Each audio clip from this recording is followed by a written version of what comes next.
So, good evening po Sir Jay and Josh. Good evening Good po. evening po.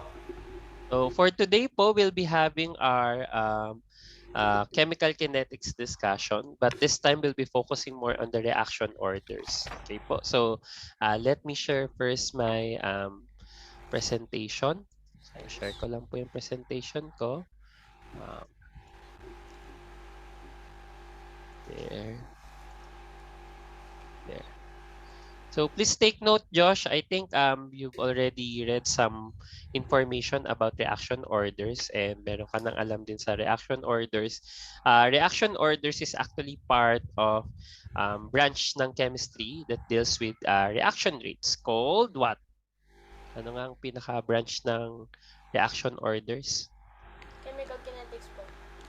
Very good. So chemical kinetics. So chemical kinetics is focuses more on the reaction rates. Okay. So just to give you an idea or for reaction rate. So reaction rate is basically the rate of chemical reaction. So the unit here will be change in concentration per unit of time. So if that is the case, what will be the usual units for reaction rates, Josh? Give me some examples. So change of concentration over time. Opo, say po, molar per second. Okay, good. Molar per second. We can, since molarity is a unit of concentration per unit of time, it means you're changing the concentration as well. You can also have um, mole per second. So, of course, mole means amount of substance, right? So, pwede rin yan, mole per second. Pwede nga rin even yung molecules per second. That will be chemical kinetics pa rin. So, or any unit of particle changing via chemical reactions, you can also have that as a unit of reaction rate. So reaction rates, we have many ways on how to measure this. Specifically, yung mga more sophisticated instrument na like spectroscopy or chromatography, we can measure the reaction rate. So isang importance ng reaction rates is more on the um, drug reaction and then chemical manufacturing firms so that we can properly optimize the products required for this application. So we'll now focus more with reaction orders. So ano ba yung reaction orders? Let's explore now. So the reaction orders are actually summarized or can be found under the rate law. So yung rate law, let's define first rate law. So rate law is it's an expression, Josh, that shows the relationship between the rate and the concentration of the reactant. So supposed to be, let's have um, an example here. So a reaction A or reactant A rather reacting with reactant B forms your products. Okay, so these will be your products, right? So what will be its rate law? So the rate law, so again, yung rate daw ng reaction and relationship with the concentration of your reactants. So this will be your rate law. Rate is equal to K A X B Y. So where K is your rate constant, X and Y are the numbers determined experimentally. So in general, please take note X is not equal to A, yan, to your stoichiometric coefficient, and Y is not equal to your B. So who are X and Y? Yan. Sino ang X and Y, Josh? Mga reaction or yung reaction order po. Usually with respect po to a certain reaction. Very good. So X is what? This is your Rate with respect to A po. Ay, okay order. That's your reaction order with respect to A. A. Correct. And then Y Order with with respect po to B. very good. So how about the overall reaction order? How can you determine that? X plus Y po. Okay, good. So the overall reaction order will be X plus Y. X plus Y siya. Okay? So, some notes din sa rate law. So, I think nasabi mo na yung dito. Um, X and Y determine the reaction order, wherein X plus Y will be the overall reaction order. So if I'll be asking you, kunwari pag tinanong ko, what is the reaction order with respect to B? What is your answer? Y po. Okay, good. Ganun lang siya ha. Because there are problems, like simple problems na ganun. They're just testing your concept about rate law. Okay? So, the unit of rate is always molar per second. So, hence, the unit of K depends on the order of the reaction. Let's say we have um, first um, first order. So, kunwari, rate equals K times A. Can you predict what is the unit of K, Josh? Uh, Pag ganito yung sitwasyon, kunwari, first order lang, predict mo lang. So this is always molar per second, and then this is molarity. Very good.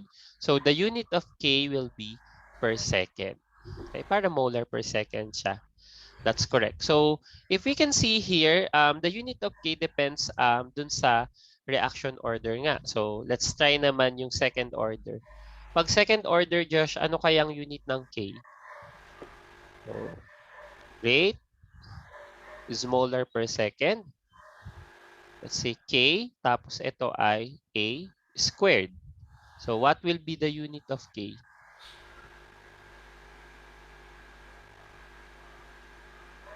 Okay, very good.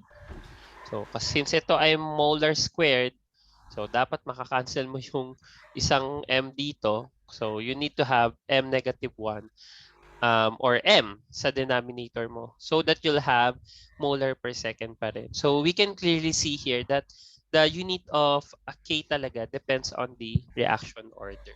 And what is your rate constant? So, let's define first K muna pala. So what is K basically?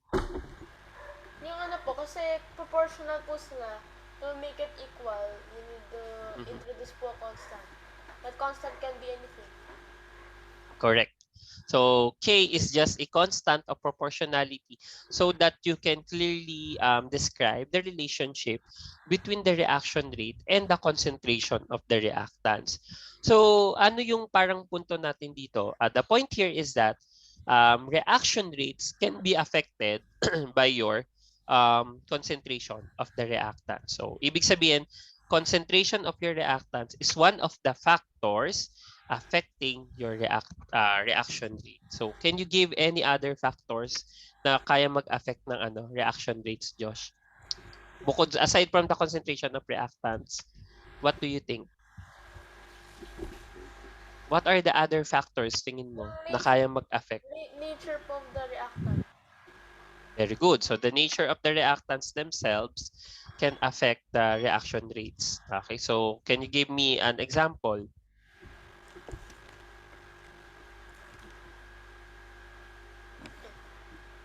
Ayan, okay. Ayan, nagsusulat ka pala ng reaction mo.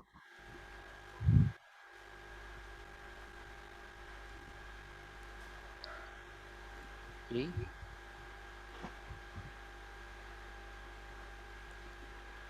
This is carbon solid graphite, oxygen gas. Ayan.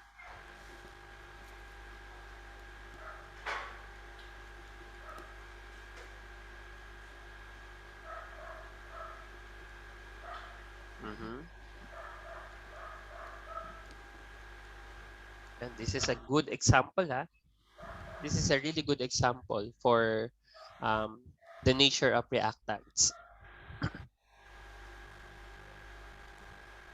Okay, sige, go ahead, explain that. Mabilis po, when you burn na po graphite, it happens fast.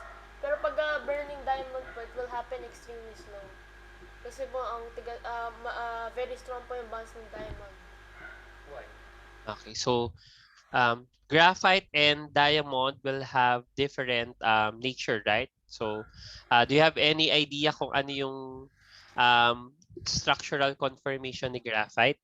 Ng ano po ng graphite, basically, it's just sheets na held by London dispersion forces po. Ayan, ayun. Hexagonal siya, right? Hexagonal. Very good. How about for diamond? Correct. And these sheets of graphite are held by London dispersion forces. That's really good.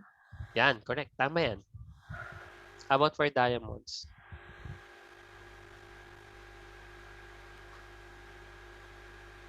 Okay. So diamonds are what in shape? Yung carbon are oriented or Tetragonal. um very good. So you have a tetrahedral, right? Needle po. For carbon diamond. Hmm. So that will be the difference between the two. And diamond is held by what? By very strong po na covalent forces. Correct. Covalent bonds yan. So, unlike yung graphite mo na held by intermolecular forces of attraction na London dispersion forces, your diamond, the graphite, is actually held by covalent bonds. So, which makes your diamond stronger in nature or stronger by nature when it comes to chemical bonding. Thus, the reaction will be very slow compared to graphite. So it really means that nature of reactants can really affect the rates of reaction. Okay? How about some more? Meron pa ba? Tingin mo, meron pang other factors affecting reaction rates aside from concentration of reactants, nature of reactants? Yung ano po, temperature and other Okay. So, okay, yung correct. ano po, So, food. siguro yung temperature will have another session for that because temperature can really affect the rate law. But in general, Josh, what happens to your reaction rates when you increase the temperature? Usually po, they speed up. Uh, can you give a very simple reason for that? Tingin mo, or a simple reason? Kasi po pag Tingin mo. mainit po, marami pong collisions. Tapos pag ano po, halos wala. Kasi ang bagal po ng... Tsaka kung magko-collide man po sila pag mabagal, it's hindi po, it's not powerful po. Mhm. Or they don't have enough energy, right, when they collide. Obo. Correct. So, very good. So, temperature is actually another factor affecting your reaction rate. So, once you have uh, high temperature or higher temperature, it means your molecules will be moving faster. This will increase their frequency for collisions. And then when they collide, since you have higher energy, you have higher kinetic energy as well, because these are proportional by nature, you have more chance of colliding your reactants or reactant particles with the correct amount of energy so that you can easily convert them into products. So that is basically an input na yun ng collision theory ha. So that's a really good explanation. Okay? So I think we're good with this one. I meron pa palang last factor pero we'll have that for another session, presence of catalyst. Okay? Opo. So let's proceed. So let's now focus with the rate law expression. So please take note that the rate law expression or the rate laws are always determined experimentally. So what does it mean? The K here rate constant, x, the exponent for A, or the reaction order for A, and then y, the reaction order with respect to B, they are all determined experimentally. Okay, it's quite hard for now or para sa atin with the given technology, we can actually easily simulate um, the experimental values for uh, your reaction rates. Okay? So, kaya talaga dapat dinedetermine siya experimentally. So, reaction order is always determined from the concentration of the reactants, not the products. Because what we want is the disappearance of your reactants. Para consistent lang tayo. So, standardized ang rate law. We're only looking for the concentration of your reactants, not for the formation of your products. And finally, another important concept, it's not totally the same with your stoichiometric coefficient. So please take note, X and Y, your reaction orders with respect to your reactants, they are not related to your stoichiometric or to their stoichiometric coefficients in the overall balance equation. So make sure that x is not equal to a and y is not equal to b. Okay, so it's a different there are different concepts. Okay, Okay. let's now proceed with the three reaction order. So for this session, we'll be having the first order, second order, and the zero order reaction rates. Let's start first with the first order reaction. So for the first order reaction, let's define this one first. So in the first order reaction, the rate is proportional to the concentration of one of the reactants. Okay, so parang kung meron tayong reaction, Josh, na A going to products, we'll have this rate expression or rate to expression. The change in A over time is directly proportional to A itself. Okay? What can you say about the rate of change of A over time, Josh? Positive or negative? Negative po, it decreases. Correct. So dapat a negative rate of A with respect to time is directly proportional to the concentration of A. So this is first order. So ngayon, pag gusto mong i-remove yung proportionality constant, Josh, um, what will you introduce? A constant po. Very good. And we call that K. So negative dA equals d over dt equals K over A. And this is your differential rate law for the first order reaction.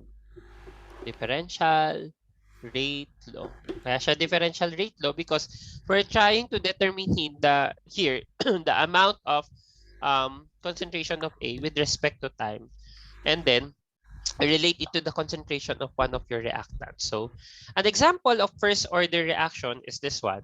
The dinitrogen pentoxide react with itself and then forming nitrogen dioxide and oxygen gas. So the rate law is KN2O5. So this is the experimentally determined rate law.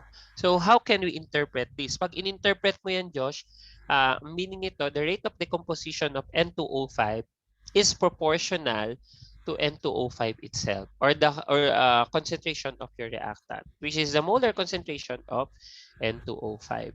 So with this given differential rate law, Josh, we'll apply here, ano nga ito?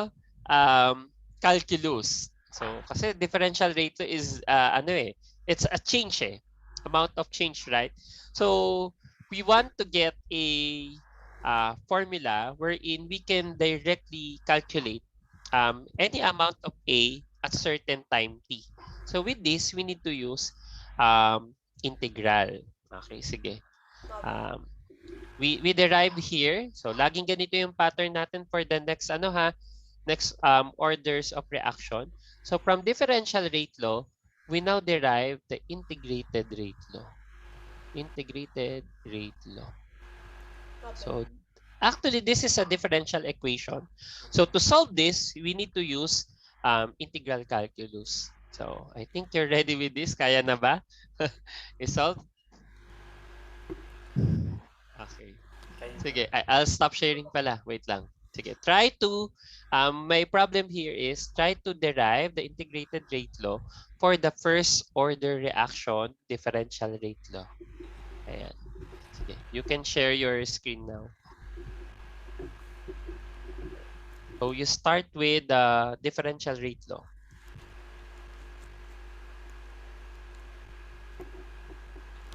Okay, good. So that's negative dA over dt.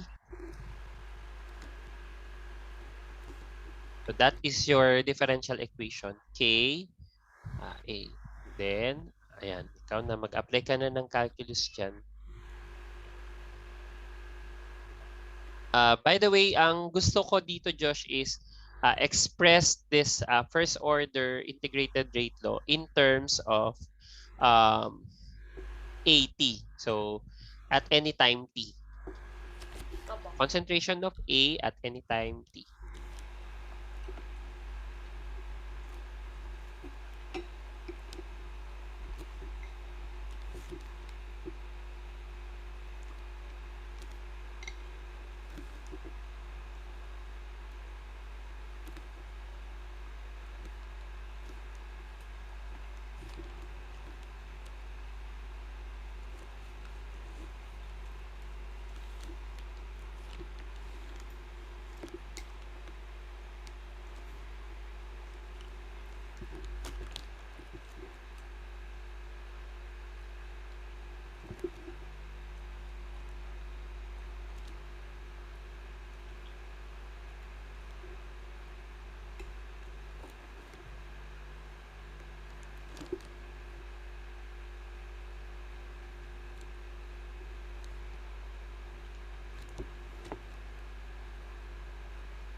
Okay, good. So that is a definite integral.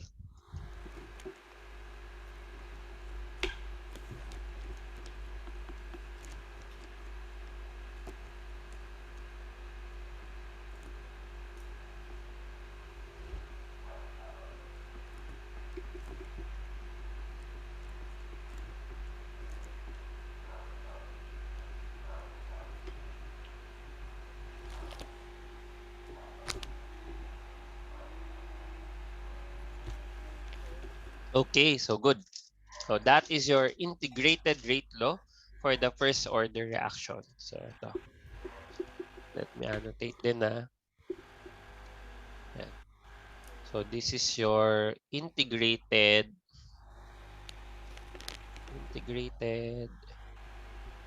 rate law for the first order reaction or IRL. Okay? What can you notice about the integrated rate law kapag naging ano na siya, nakaganyang form? It resembles what? Yung ano po, point slope form. Okay, good. So, the point slope form ng linear equation.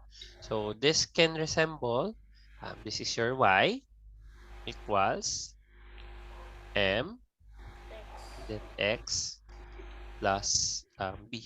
With this given equation, Josh, linear equation, um, can you try to predict a graph for the integrated rate law ng first order reaction?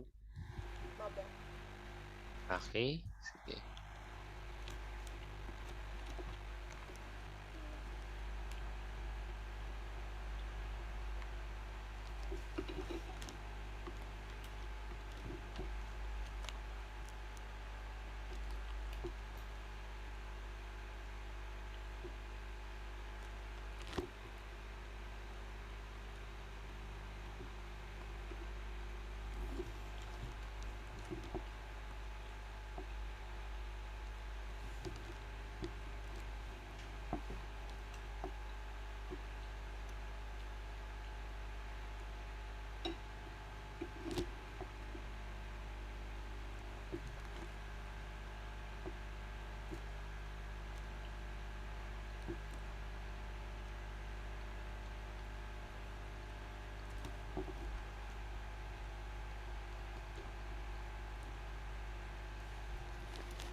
Ano po? Okay, correct. So that's it. That's our linear graph for the integrated rate law ng first order reaction. So as we can see here, if we graph pala ln A versus time, so time being your x-axis and taking the natural logarithms of the concentration of A per unit of time, you'll be having a straight line. Okay, so and then the slope will be equal to negative k or the negative rate constant. So with this, Josh, if will be given, ganito yung magiging ano nito ha, practical application.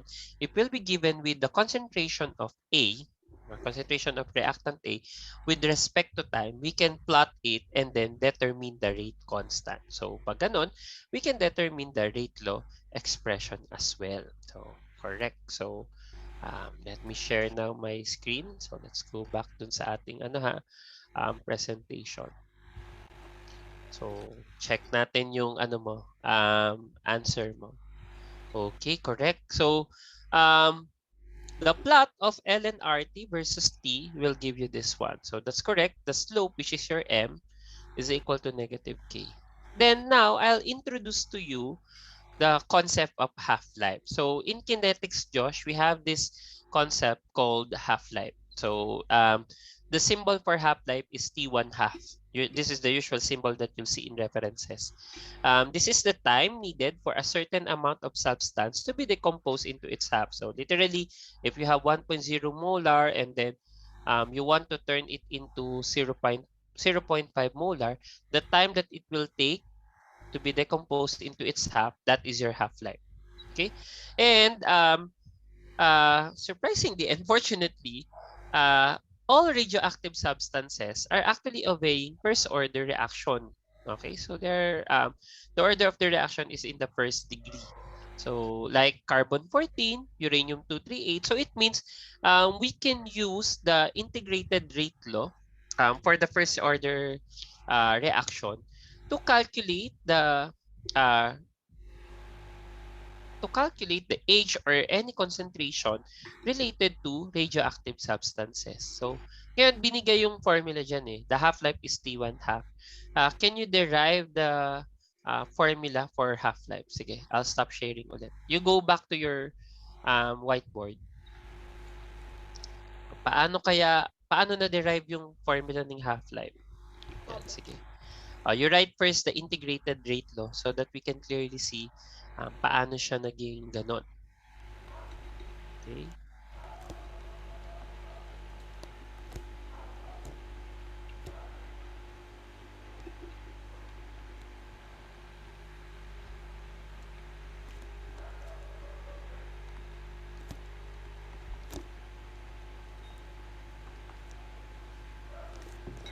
Okay, good. So you set first the conditions. Yan. Sinet mo muna yung condition.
Okay, then simplify it in terms of T1 half alone. So what we want is to see T1 half lang sa isang side.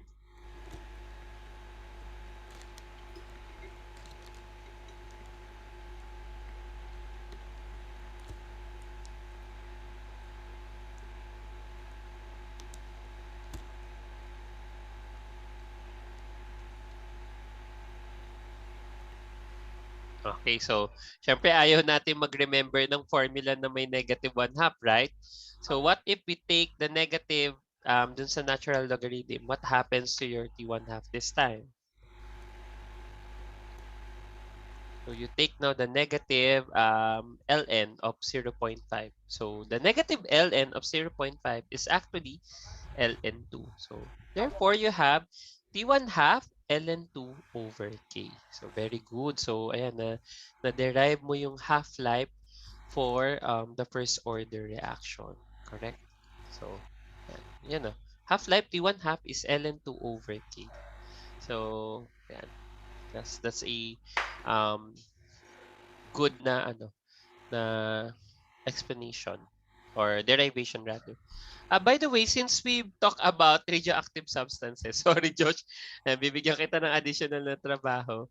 What if I have the concentration of your radioactive substances? So I just want to determine the H. Diba, radioactive substances such as carbon-14 is used for carbon dating. Then uranium-238 is also used for um, uranium dating for inorganic samples ito. So, inorganic samples such as rocks and soils. Tapos, pag organic samples naman, you have the carbon-14. Okay? So, if that is the case, organic samples. So, if that is the case, we can actually determine the age of the samples. Can you derive first the parang generic formula with this for this equation? Okay, go back dun sa integrated rate na mo. I'll guide you, I'll guide you. Don't worry. Na-realize ko po, parang medyo balikot. Oh. Pag ganun. Anyway, sige. You start first with the integrated rate law.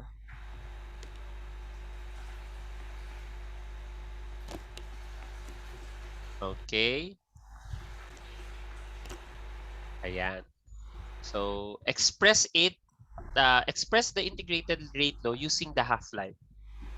So, but, half-life, saan lagay mo na lang but? Yan. But T1/2 is equal to what? Ayan, nagawa ng paraan. Okay. Okay. So, then substitution. You go with substitution na.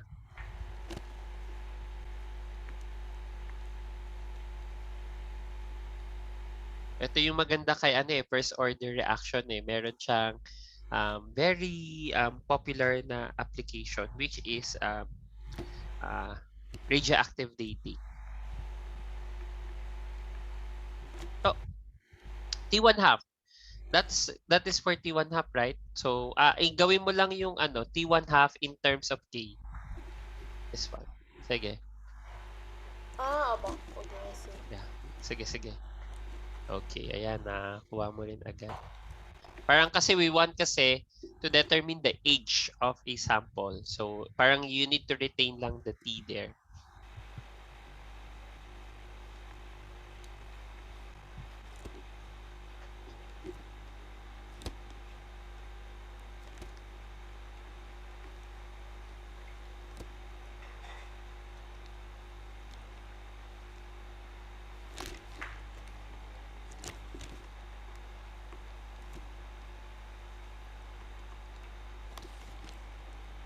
Okay, good. So, but K is equal to what? Ano?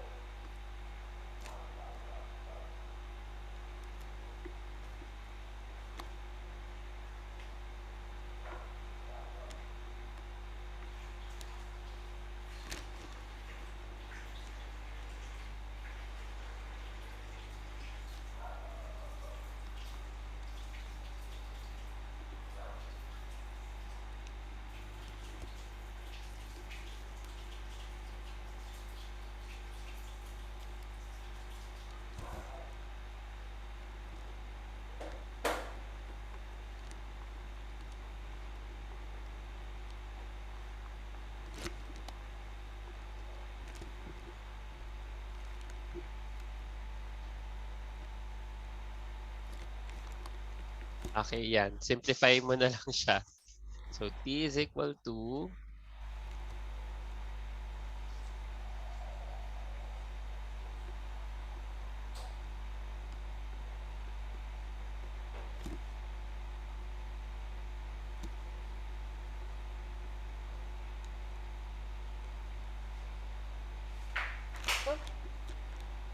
pa mo.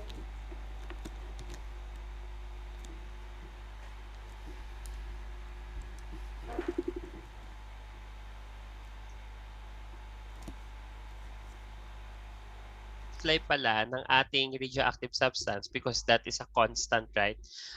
By the way, another interpretation, can you go back pala, Josh, sa previous page mo? I just want to emphasize this para magaguide din kita. What can you say about the formula of half-life? Nakadepend ba siya sa concentration ng mo, reactant mo? Wala po. Hindi po. Correct. So we don't see any variable for the concentration of A. So therefore, half-life is independent sa reaction, concentration rather, of reactant A. So there's no variable A here. So T1 half is a constant for a specific substance. Okay, so it will not vary when you try to change the concentration of your reactant. So then you go back dun sa formula natin for with the half-life, the half-life formula. Ayan. So it means once you have the half-life of your radioactive substance, you can always determine now the age of your sample or the age of your substance, or how many time will it take for you to decompose the original concentration to the concentration of A at a given time T, as long as you have T1 half. And usually naman ang T1 half, Josh, can be easily determined via chemical kinetics studies. Okay? So, ayan. I think we're now ready to solve some problems about ano nga ito? About first order reaction. So, let's go back here. Yan. So, let me proceed sa next page. Ayan. So I have two problems for a first order reaction. So the following table shows the variation of N2O5 concentration with time. So it follows a first order reaction. So what we want here is determine the rate constant, or basically we want to determine K. I also want you to get or calculate T1 half, the half-life for the reaction. And let's say there's a hypothetical problem here. So determine how much time is required to decompose 30% of the original concentration of the reactant. Okay, sige. With this given um, data, amount of data. Sige. I'll give you time to copy lang the data para kapag nag-ano ka na, shift ka into whiteboard, you already have the data.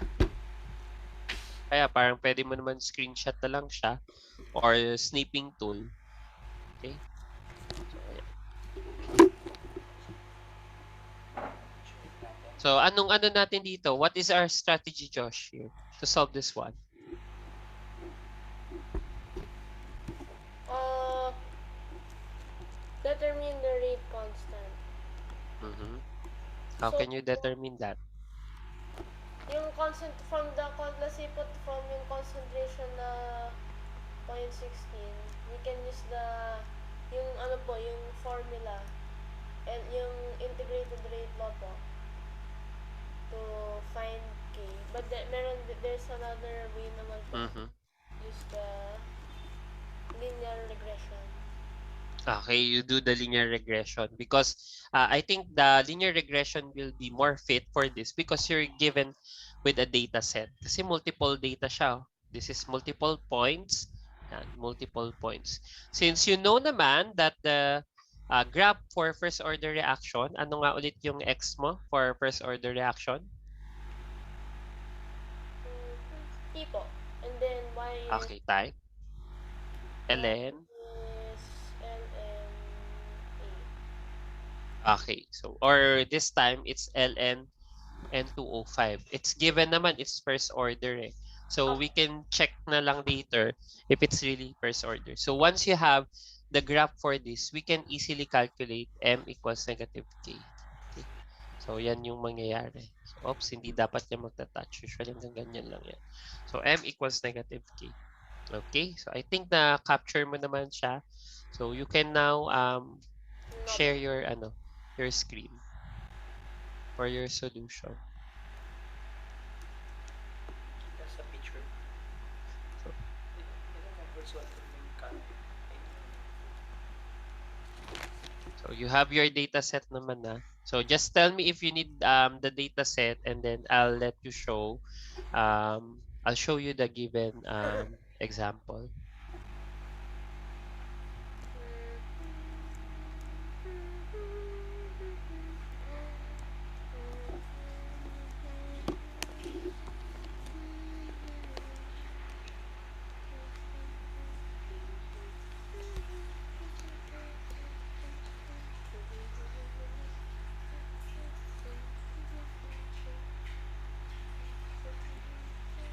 Okay, kaya Josh, for this example, you'll show me your table na may LNA over time ka, or LNA versus time.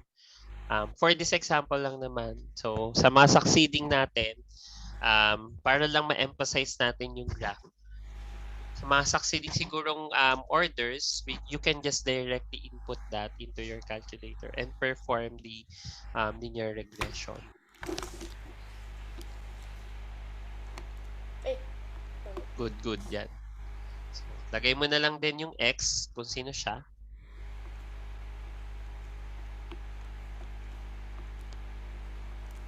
So, why I'm telling you this, because in science kasi it's really particular for us to properly label tables and data set. So, I'm teaching you, or I'm making it a habit for you to show the tabular form ng data. Para kahit i-present mo siya to others, they can easily understand that. Opo. Sa ngayon lang naman yan kasi syempre paulit-ulit ito for the other reaction orders eh. So, ayan. Okay, good. Continue.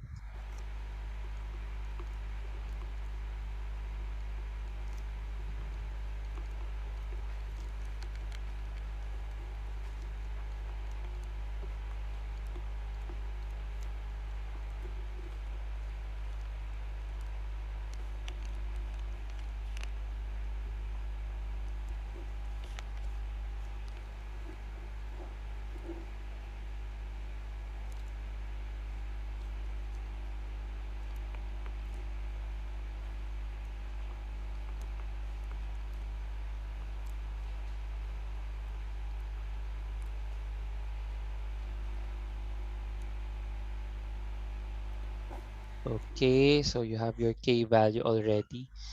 You might want to include the unit.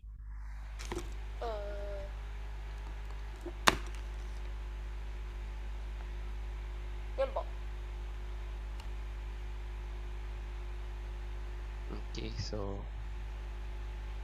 Okay, so that's for A. How about yung B? Determine the half-life for the reaction.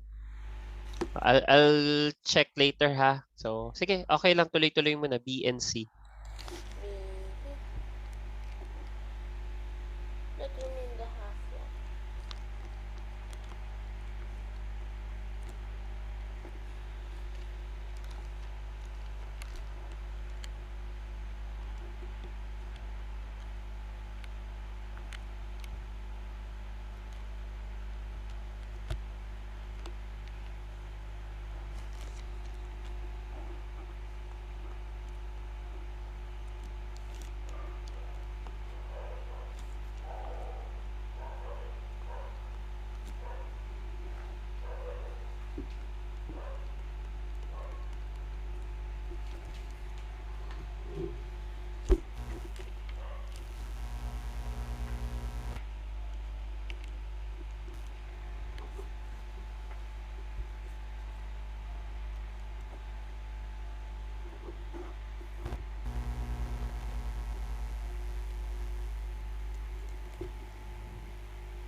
Okay, correct. So for letter C kasi what we want is determine the amount of time required for us to decompose 30% of your original concentration.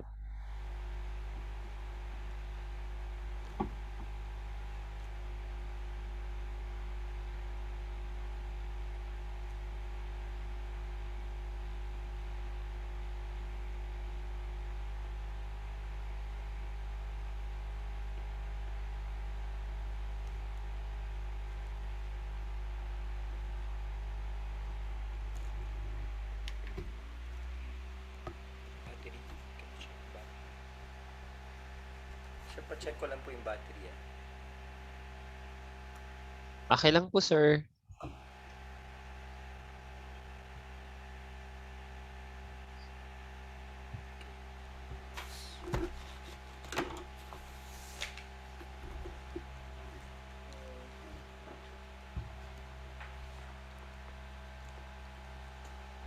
Ay, hindi.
Okay.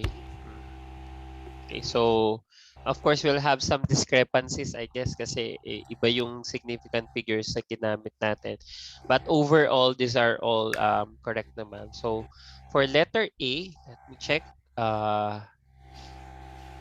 Annotate there. So I calculated K to be, wait lang, not that one, this one. My calculation is 5.7 times 10 to the negative 4 per second. Correct? So this is correct. Okay. Yan. That is also my K. So yours is 5.77 times 10 to the negative 4. Then for letter B, my calculated half-life is 1,210 seconds. So this is also correct. The same naman siya kasi you use up to second decimal places. So I only use 5.7. So okay lang din yan. So, and I double check. It's approximately 1,200 seconds. Kung gagawin lang din nating to sig fig. And then for this one, the third one is 2,100 yung na-solve ko. So yeah. This is near rin naman with 2,100. So this is also correct. So ngayon, if you will see here, there are some deviations from our calculations because we're using different significant figures. So just make sure, Josh, the next time siguro sa mga problems, you try to observe yung mga number of significant figures and try to follow them. Okay? So para ano lang siya, similar.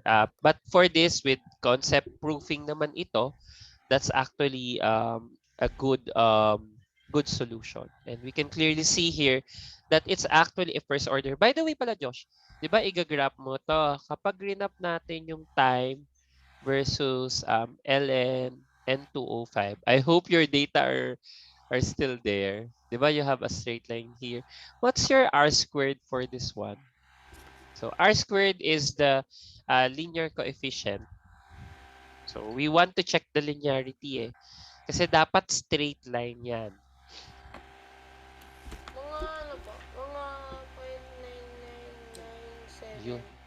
Goes R squared. Okay, so that's your R squared. R squared na yan ha? Hindi siya R ha? because Opo. r and r squared will be different. Good. So, can we consider that one as a linear equation already? Opo. Yes, kasi 'di ba parang ang definition nga natin at least 3 consecutive 9s meron ka, straight line talaga siya.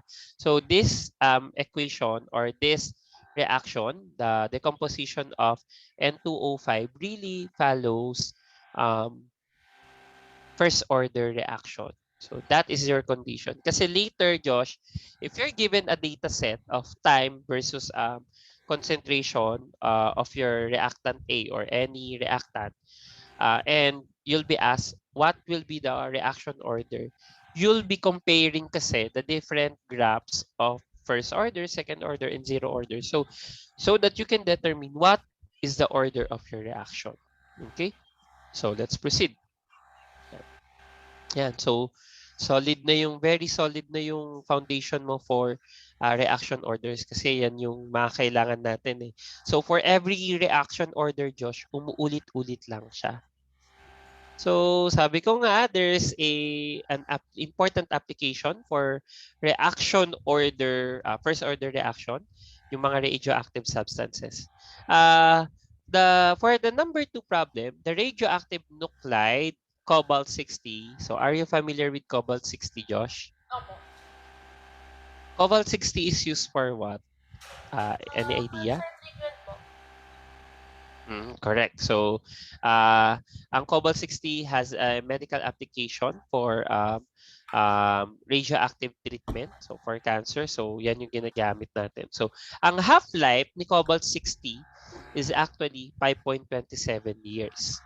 Okay, so the problem here is calculate the mass of Cobalt 60 that remains from a 0.01 gram. So, 3 sig fig to lahat yata, no? Yeah, so 3 sig fig na lang. So express your answer in 3 significant figures.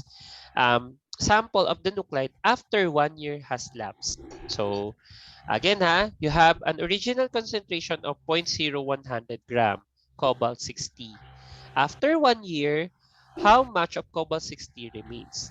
So the half-life of cobalt 60 is 5.27 years. So I think you're ready to share your solution. So stop share ko lang ha. Okay, go ahead. So if you need the data, I'll mention na lang siguro. Sir, pinicturean po namin. Ay, okay. Sige, sige po. Salamat po at naging maagap kayo. So, okay, good.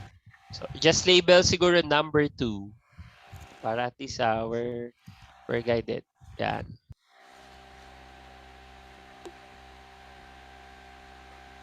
Ngayon, ito madali na lang siya kasi may formula na tayo na na-derive eh. But this time, we're missing with 80 eh. We want to get 80 here. Opo.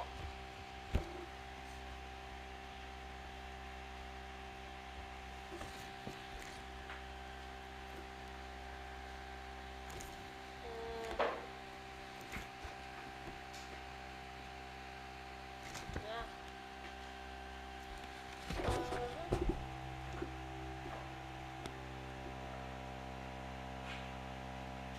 1 year pa rin. Yeah.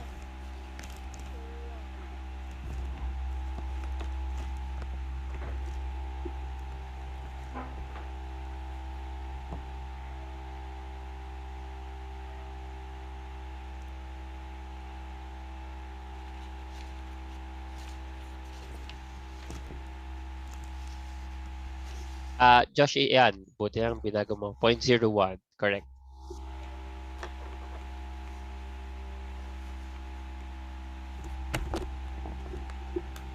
Okay, continue.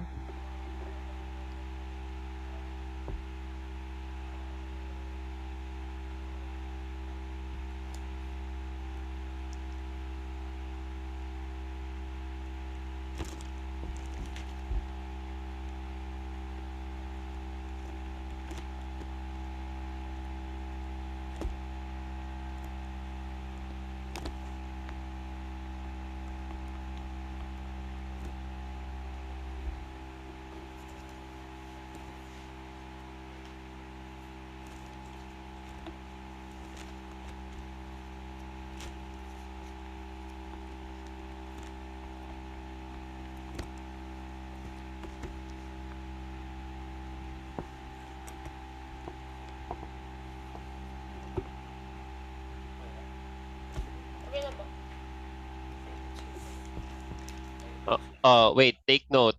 Molarity ba yung ano natin, unit ng ano, um, amount of reactant? Sige, double check mo lang. Check sa You check the problem. Ayan, good. So, mole ba ang ano, ating unit? Na-delete ko na. na-delete mo. Delete niya po siya patingin daw ng problem. Don't delete. Ay, okay, sorry po. Don't delete until Sige, ito. Wait lang Josh ha. Sige, very fast. Ayan. So actually, it's in grams. Ayan. So in grams siya. So 0.0100 grams. So very ano naman siya. Minor lang kasi yung solution mo naman what really matters. Ito But, ang concentration. ha? Yeah, pwede yan. Naka-grams lang siya. For radioactive substances. Kasi hindi naman rate ang kinukuha natin dito eh. Amount of reactant lang, right? So, pero if you want rate, amount of reactant over time. Okay.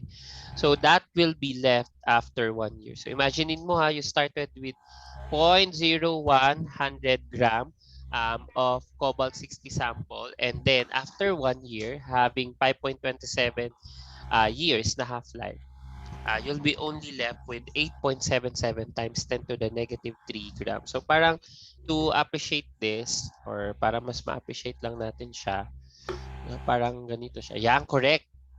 Parang 0.0100 grams. So after 1 year lang, cobalt 60.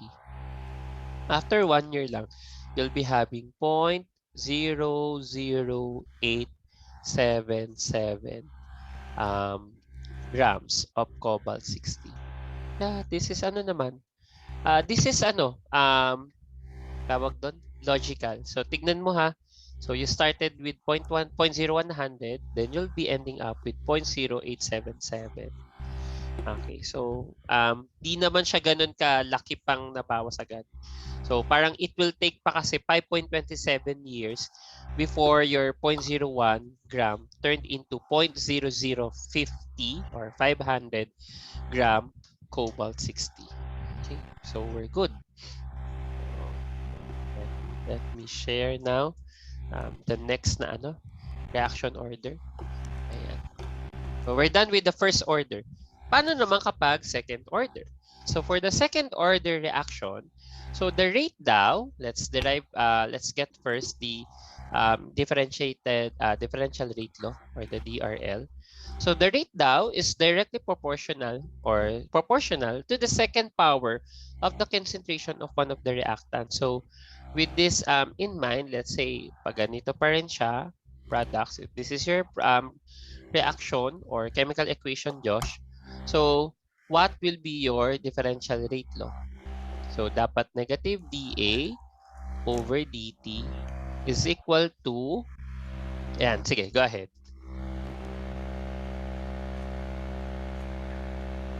Ayun, correct. So, that is your DRL. What I want you to get is the IRL. So, i-derive natin yung IRL. So, before that, ayan, before mo i-share yung screen mo, I just want to give you an example. Let's say, the decomposition naman of nitrogen dioxide follows a second order with respect to NO2. So, we can have this rate law expression. Rate is equal to KNO2 squared with this given chemical equation. Sige. I want you to get, ito yung mga kailangan mo ng kunin ha, para at least guided na tayo. The IRL, tsaka yung half-life for a second order reaction. So, dalawa ang kukunin mo. Integrated rate law, derive the integrated rate law using differential equations, and then the half-life. Algebraic lang naman yung half-life. So, I'll stop sharing muna ha. Okay, go ahead. You can now have your screen.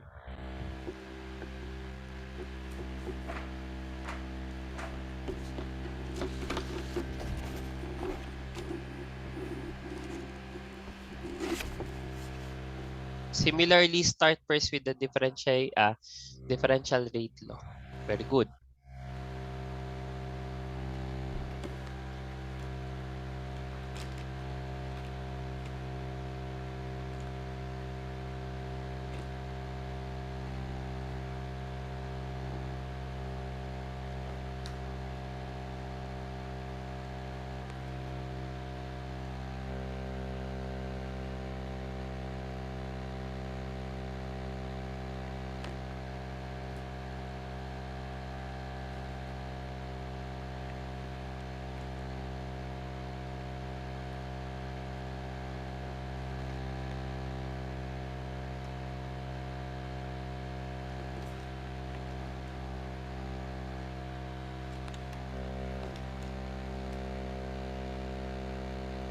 Yan. By the way, Josh, you can explain your answer while writing.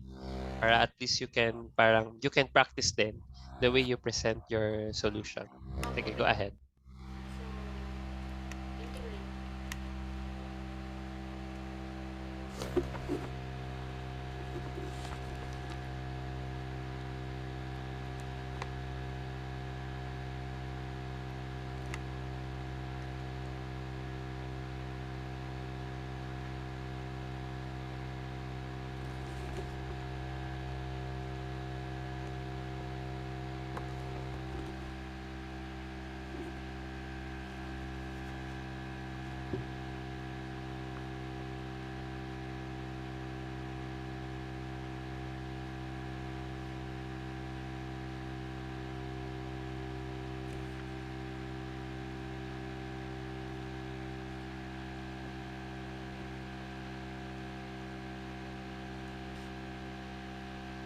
I think what you wrote last time or yung previously, it's an important equation or formula.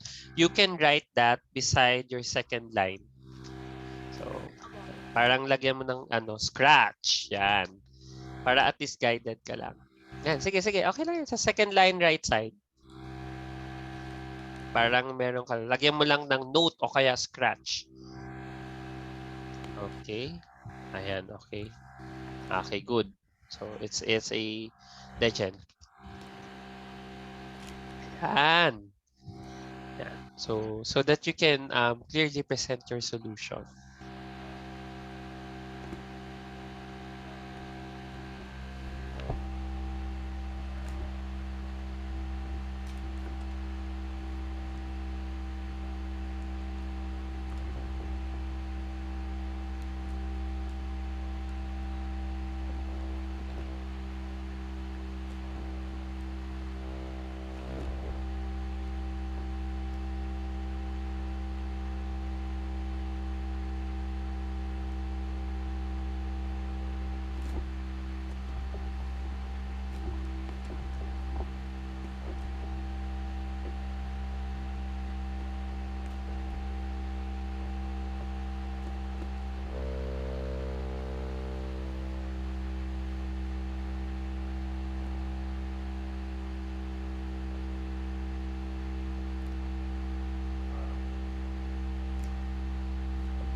Okay, good.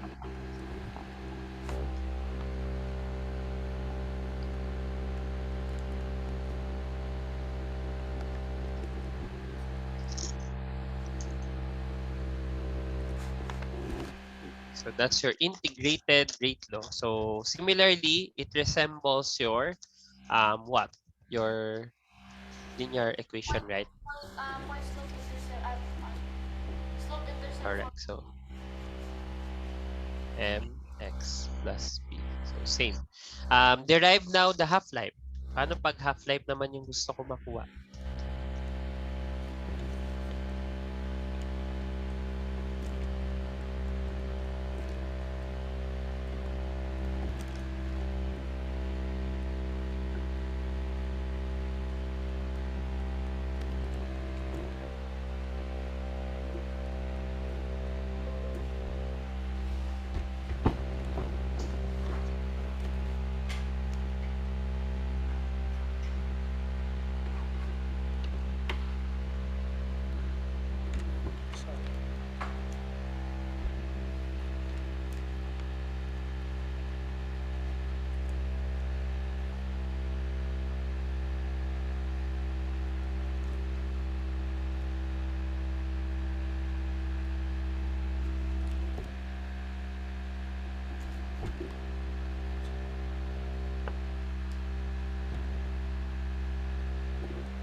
What can you say about the half-life?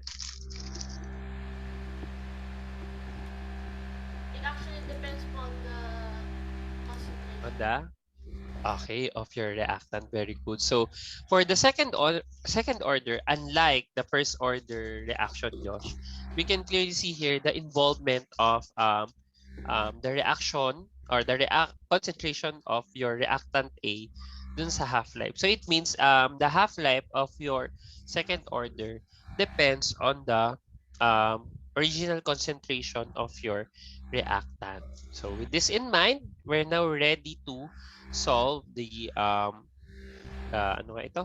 Solve second order reaction. So try lang natin ha, or meron ba akong prepare for second order?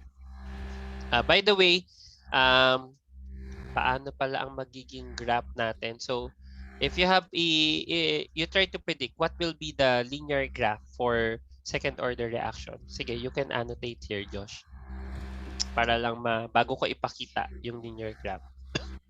Dapat so your x-axis is what? Wala na pong Ito dito sa KNO2. Sige, rough lang siya. Okay, good. Sige, diyan ka na lang.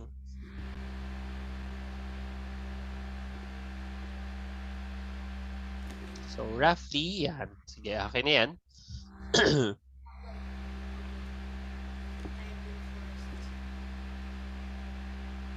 Ayan, okay. So, roughly, okay, good. So, M this time is positive. So, slope yan.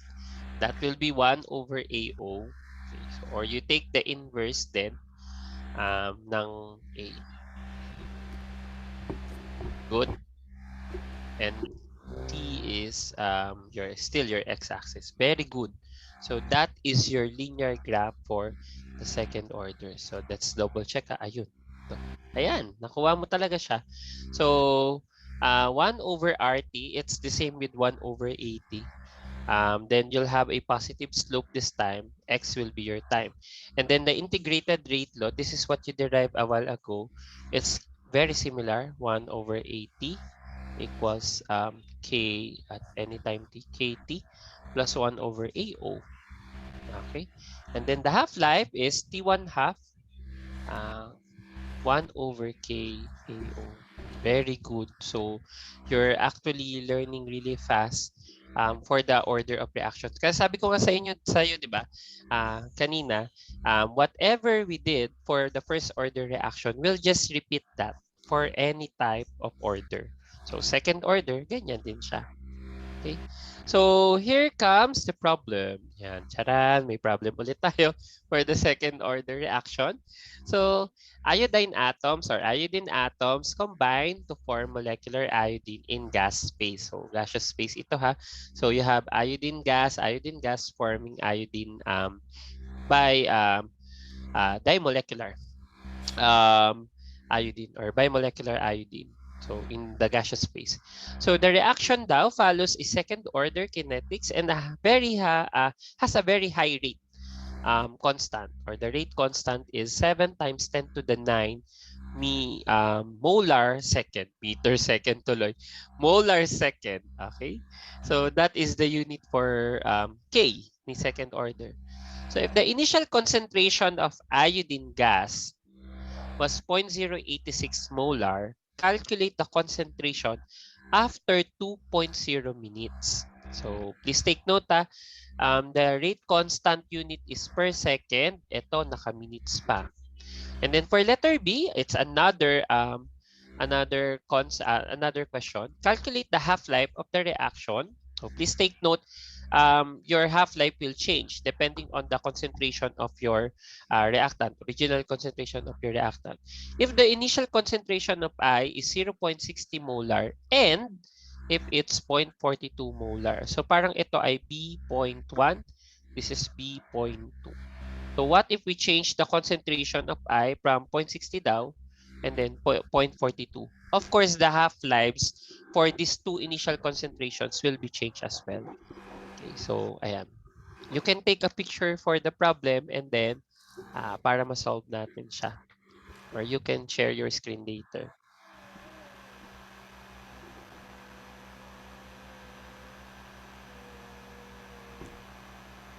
Okay, so I think meron ka ng picture. So I'll stop sharing muna ha. And then you may now share your screen.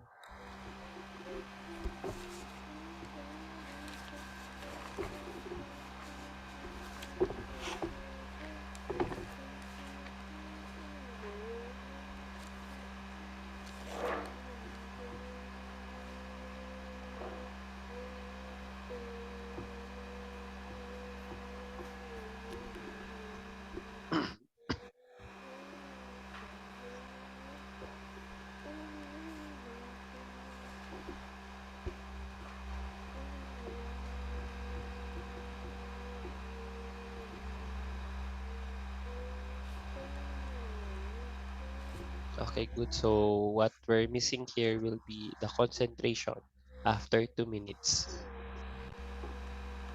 So parang ang ginawa mo lang, just directly use the integrated rate law. Opo.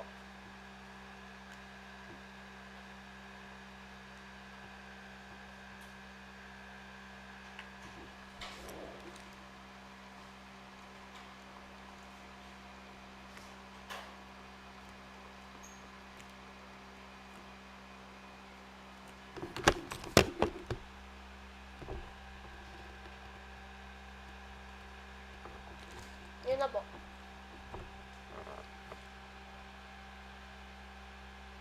Okay, just continue to B.1 and B.2. Then I'll check your answers after giving your answers. Opo.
Okay, so I think you now have answers. So Tapos na check ba? natin ha. Check muna natin isa-isa. So for the first one, second order, my answer is 1.2 times 10 to the negative 12. Very good. Same na same tayo. So I'll do annotation lang. This is correct. So same. 1.2 times 10 to the negative 12. And then for the second one, B.1, my answer is the half-life will be 2.4 times 10 to the negative 10 seconds. Second. Ayan. Correct. So 2.4 akin. Inano ko na eh. Ano nga ito? Naka-round off lang. 2.4 times 10 to the negative 10 second. And then for the B.2, my answer is 3.4 times 10 to the negative 10 second. Very good. Ayan. So, you're really now well-versed for the different reaction orders so far. First and second order. So, we'll now have the zero order. So far. Ah, so zero order. So this is the last naman na order na. Usually, for Gen Chem nga, for the general chemistry side, just to give you an idea, we're only introducing first order and second order. Okay? So if you will see then sa other books or references, they will only introduce first order and second order. So they're not introducing zero order. So yeah, but since you're a special student of mine. So we'll also discuss zero order. So zero order, it's actually one of the this is the simplest, I guess, na order because you don't need to do anything or do any operation with your given concentration of reactant. So in short, in a zero order kasi, the rate does not depend on the concentration of your reactant. So what will be our differential rate law or our DRL? So our differential rate law this time is negative dA over dt yan, equals K na lang. So wala ka ngayong A dito because A will be raised to 0. And anything raised to 0 is equal to what? 1. Okay, correct. So basically, this is equals to K lang. So this is your differential rate law for the zero order reaction. So before we derive, before I'll let you derive the integrated rate law and half-life for zero order reaction, I'll give you an example. Some catalysis reactions are actually in zero order reaction. So for example, the decomposition daw of hydrogen iodide in gaseous form on a gold catalyst is a zero order reaction. So we can say here that the rate of reaction is equal to KHI0 or basically K. So the rate is independent on the concentration of HI. So we'll have a whole different session for catalysis kasi catalysis will require different concept then. Okay, so such as factors affecting reaction rates of reaction, etc. But to define what is a catalyst, Josh? What is a catalyst again? It's a participant na compound po na does not actually react with the reactants and does not change naman po pero but Mm-hmm. it speeds up the process or in some case naman po rarely it slows down the process. Very rare yon. Pero generally, catalyst, we add catalyst to your reaction system because what we want nga is to increase the reaction rate. So in a general sense, your catalyst will speed up chemical reactions. Okay? So please take note as well. So siguro dahil nga hindi pa tayo ganun din nakakaabot pa ng catalysis na concept, ang mga catalyst, Joshua, in a real sense, they're actually participating in the chemical reaction. They actually do react. Ang problem lang is they will be fortunately, hindi pala siya problem. So, catalysts will participate in chemical reactions, but at the end of the chemical reaction, they will be produced again. So, parang na-consume mo siya, na-produce ulit siya. That's the reason why there are catalysts. They will make your reaction faster, and they are being consumed, but at the same time being produced at the end of the reaction. Okay, but let's focus now on the zero order. So same thing dito, Josh. I want you to derive. I sorry. How can I erase this? I want you to derive the IRL, or the integrated rate law, for the zero order reaction and the half-life for the zero order. So DRL to IRL, then get also the T1 half. Okay, so sige, I'll stop sharing muna. Ayan. Derive now the integrated rate law for the zero order reaction and its respective half-life.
Okay, so ayan, medyo straightforward kasi itong zero order.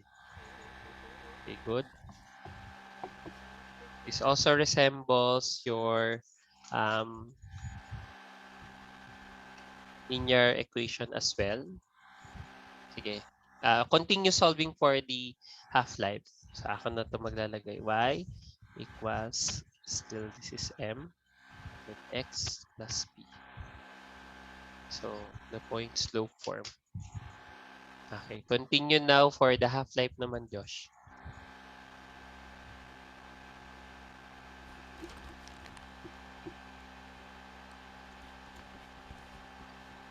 Ayun, parang ano po yata ako nag-i-static lang yata yung signal ko, pero yan. Ah, Akin naman po, tuloy-tuloy pa naman din po inyo. tuloy-tuloy po eh. Okay, thank you po. Okay, go ahead, Josh. Calculate this time T1 half for a zero order reaction.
na po.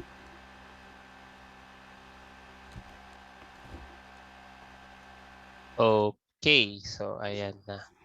Good. So what can you say then sa half-life ng zero order? It What can you matches say with about the the half-life initial concentration. of your reactant? Very good. So both second order and the zero order reaction, they're actually the half-lives will be affected by the concentration of A. So if that is the case, it's only the first order reaction in which the half-life is independent from the original concentration of A or of your reactant. Okay, kaya I think that is a ano rin. Fortunately, ayun yung pina-follow nung mga radioactive substances mo. Okay? With this in mind, meron ka na ngayong graph sa zero order. What will be the graph for zero order with this data? Approximate mo na lang dyan. Sige, any given space. Parang try to predict what will be the linear graph for zero order. It's just, okay, very good. A versus T lang, no? Tapos, going down din siya. So, that will be your AO. Okay. So, M is equal to negative K. Very good. So, let me share back my presentation. So, let's check yung derivation mo, ha, kung tama ba. Ayan. That's correct. So, the integrated rate law for excuse me po, for the zero order, 8 is equal to negative KTAO, which resembles your point slope form then ng linear equations. And then the half-life is actually T1 half AO over 2K. So this is the um, linear graph. So with this, we can actually summarize now the different reaction orders. So we have the zero reaction order or the zero reaction order, first and second.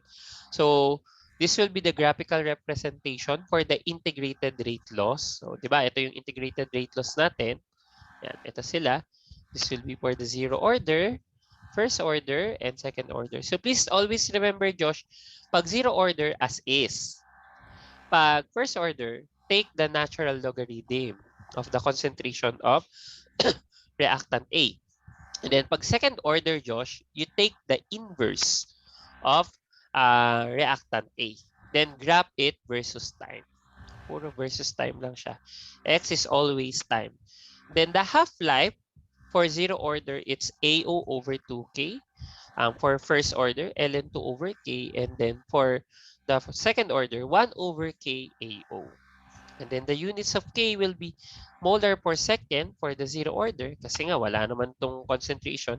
Don't have, the reaction rate will be independent um, to the concentration of your reactant A. So this is per second or any per unit of time. And then the second order will have per molar second or M negative 1, S negative 1. Okay? That will be the summary. So, ayan. With this, I'll have an example here, Josh. Ayan. What if this is the case? So you're given with a data set, time, and then concentration. So please take note, di ba, ang partial pressure is also concentration of your gases because partial pressure can be an approximation for the amount of matter present sa gases. So let's say partial pressure of azomethane. So according to this problem, the rate of decomposition of azomethane is studied by monitoring its partial pressure as a function of time. So that is your azomethane. So yan yung structure niya, CH3 and double bond N, CH3 gas. And then this is decomposing already. So once it decomposes into nitrogen gas and C2H6 or ethane gas, the partial pressure of azomethane will naturally decrease. Kaya, di ba, as time passes by, as you can see here, your partial pressure is also decreasing. So the data obtained at 300 degrees Celsius are shown in the following table.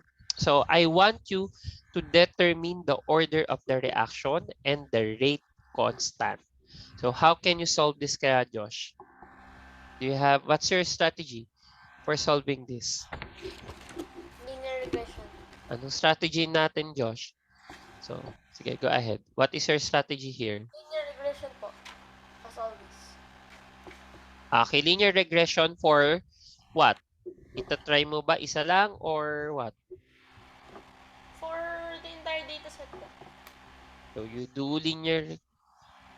Okay, correct. So, you now try for the whole data set. Sige. I'll give you the screen na. Ayan. So, hopefully na picturean mo na ba, Josh? Yan. Okay. So, I think okay na po. Ayan. So, you can now share your screen. So, what I want, Josh, will be, ang kailangan kong makita ay yung R squared muna. So, once you get the R squared kasi, you can clearly see kung ano yung order ng reaction. Okay? Because you can know its linearity. Okay, sige. Then next page. Then please create a table, Josh. Parang 0, first, and second. Ayan. Sorry, 10 pages tayo this session. Ayan, dami pala, no? Yan, gawa ka muna ng table. Yan, 0, first, and then second. Okay. Then, yung sa pinaka-leftmost, Josh, lagay mo yung R. R squared. Leftmost. Ayan. Baba, baba, baba. Ayan. Diyan. Pwede na yan. Hindi. R squared. Taas mo ng onte. Ayan. Diyan sa part na yan. Sige. Tama yun. Annotate. Ayan. Very good. Move mo na lang. Up, up. Ayaw po. Ayaw niya mag-move. Ayan. Okay. Sino po? And then, para kung sino man yung may perfect R squared near 1, that will be the reaction order. So, and then, pwede mong kuwain muna yung K and then the rate law. Sige. Do muna the R squared. Okay, I'll annotate pala, ask you. What is the X for zero order?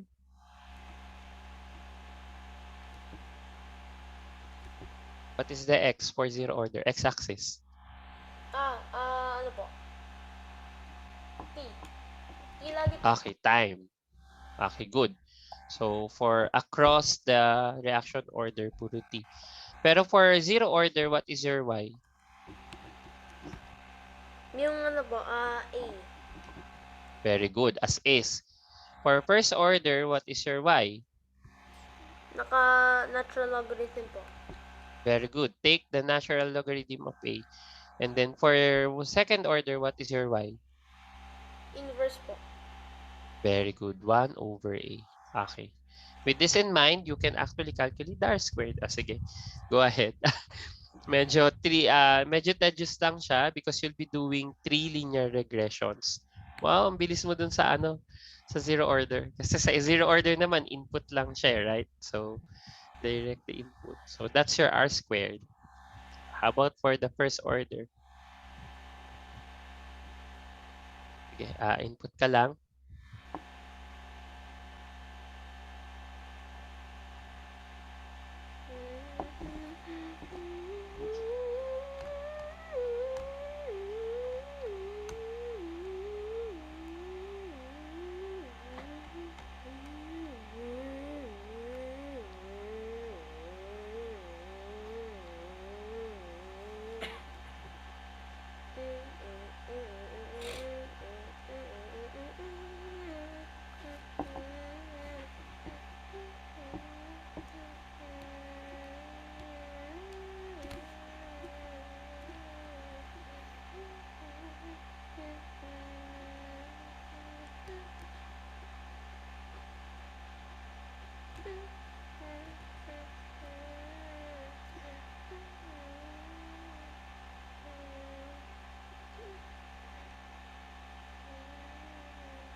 Okay, since you already have the order, very good. So actually, first order nga yan. Yan yung sagot talaga. First order. You now get the rate constant, K. So what is M again sa first order? Sa slope mo? M is equal to what? Very good, negative K. Sige, continue.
Okay, so that is your ano na value. Let me double check ha, Joshua.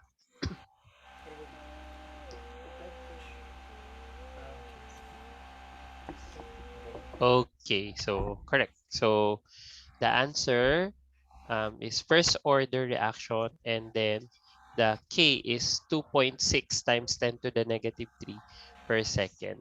Okay, so that is how you do the, how you calculate with any given data set na may A and then time, Josh.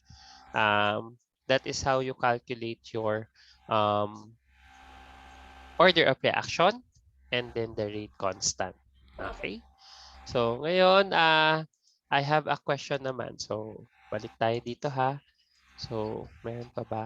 I think this is the last problem for this session Ayun. So this is the last problem for this session. But of course, I want to challenge you as well. Laging gusto kong may challenge ka kasi ano ah, you're a Parang bright kid yung Kasi, sa end level po ng game boss level pa. Diba? Oo, of course, di ba, you have the 0 per second order. Oh So, no! of course, this I is very, very foresee! rare. I This is foresee! I foresee what will happen. this is very rare. So, No, not in this. molecular parang in molecular perspective, Josh, pag first order, you only have one molecule and then decompose into its products. For second order, you need at least two molecules. It's a bimolecular reaction. You need at least two molecules to collide and then you'll form the products. Ayan. Oh, di ba? Na-imagine mo na nga agad So what if, theoretically speaking, what if we can have a third order reaction? So can you give me the graphical representation of the integrated rate law, half-life, and the unit of K for third order reaction? Sige, Why? kayang-kaya mo yan, third order reaction. You Sige, know, I'll stop sharing. So, boss, theoretically. level 99999.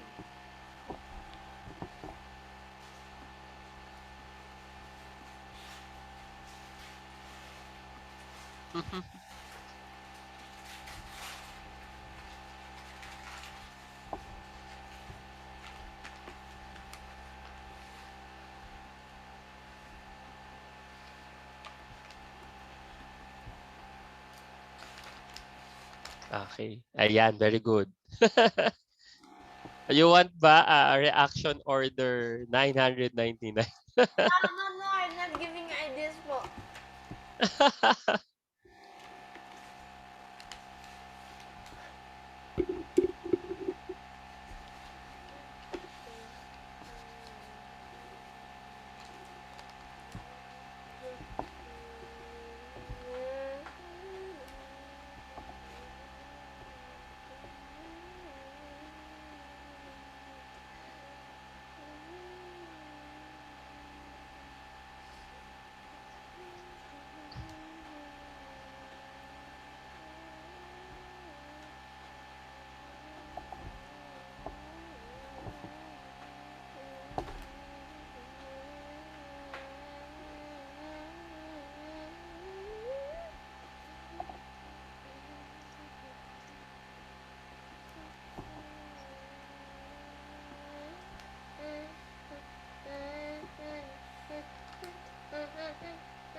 So I want to see the integrated rate law, the half-life, and then the graphical representation.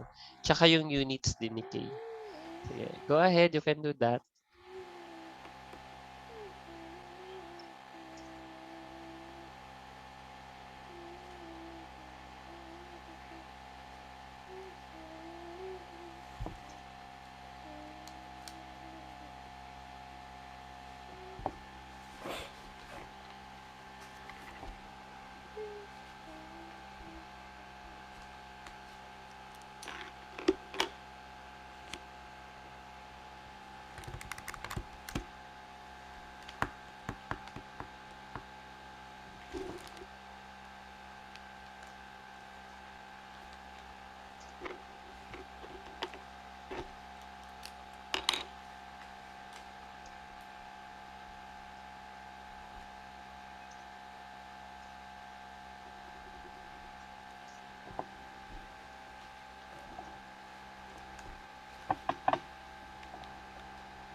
Okay, so ayan. Just continue. Okay. Yan.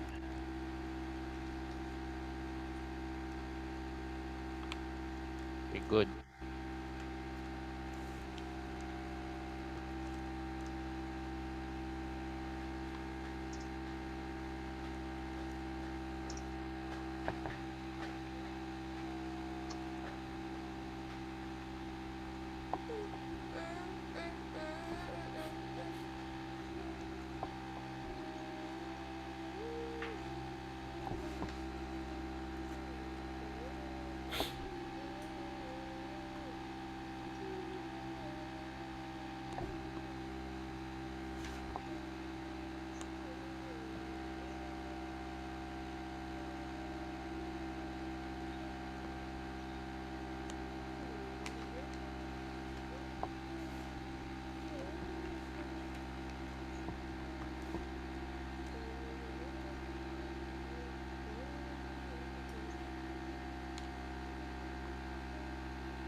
Okay, o 'di ba? O, nakuha mo nga yung ano eh, integrated rate law agad eh. So this is the integrated rate law.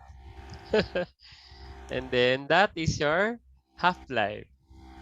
So what's the unit pala for K, Josh?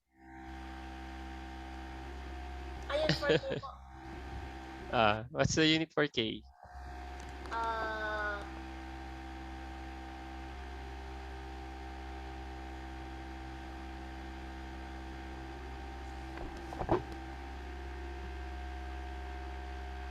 Okay, good. So it's m raised to negative 2 by s second. So you can cancel out yung m cube, magiging molar per second na lang siya. Very good. So this is the parang the pattern. Even if you increase the reaction order, malay mo may mga technology na tayo in the near future, Josh. We can take the reaction order by 3, by 4, by 5. We don't know, right? We don't know. So where will our technology take us? Malay mo, baka may reaction order kang 50. So we might as well make your reactions really, really, really fast. Okay. So that is a theoretical way to calculate your reaction orders. So I think that's it na po. Thank you so much, Check ko sir, lang po for Yeah. teaching Joshua very well. Mm. Galing po, galing. Pero kayo magaling So po. check ko lang po. Ayun, tapos na nga po yung ano natin session for um tonight. So ayan po. So thank you so much for tonight, Sir J and Josh. I'm really happy that sir lang Josh po is po.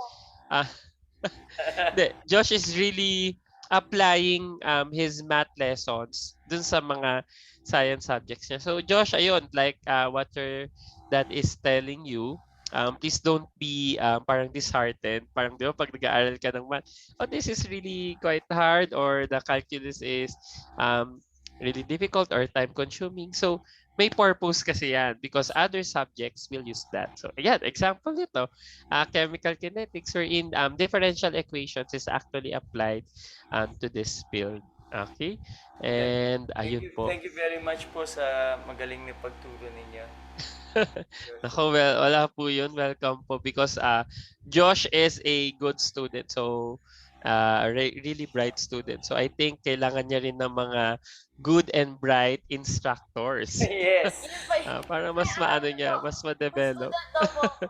So, Yes. Oo. Yeah, don't worry. Mas gusto ko talaga if eventually you'll be better than me, definitely. It means I serve my purpose well. Okay? So, yun.